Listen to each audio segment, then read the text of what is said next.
دوستان، امروز میخوایم در مورد قضیه تالس یه سوال با هم حل کنیم. طبق قضیه ثالث اگر در مثلثی دو تا ضلع موازی هم داشته باشیم، نگاه کنید دو تا مثلث تشکیل شده، یه مثلث بزرگ، یه مثلث کوچیک. گفته ST موازی BC، اون وقت مجهول‌های X و Y رو به دست بیارید. طبق قضیه تالس داشتیم این ضلع به این ضلع مساوی این ضلع به این ضلع، یعنی نسبت ها با هم برابر، یعنی نسبت AS به SB مساوی AT به TC.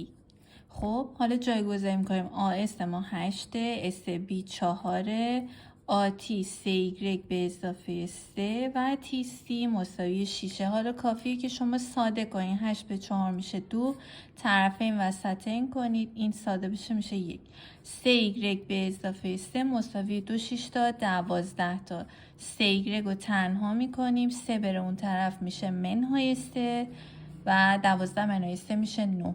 از اینجا 9 تقسیم بر 3، ایگرگ ما به دست میاد 3.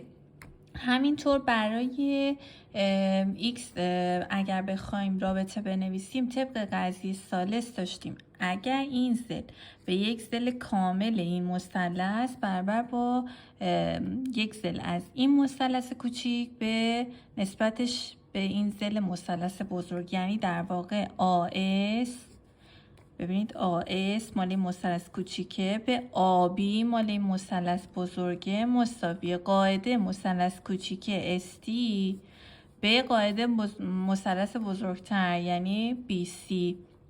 جاگذاری میکنیم. AS میشه 8، AB میشه 12، ST میشه 6 و BC میشه 4x به اضافه 1. بازم ساده میکنیم. 8 به 12 هر دو به 4 میخوره میشه 3 میشه 2. طرفین وسطین میشه 8x به اضافه 2 مساوی 6. 3 تا هم میشه 18. از اینجا 2 رو باید ببریم اون طرف، میشه 8x مساوی 16. بنابراین x مساوی 2 به دست میاد. امیدوارم که متوجه شده باشید.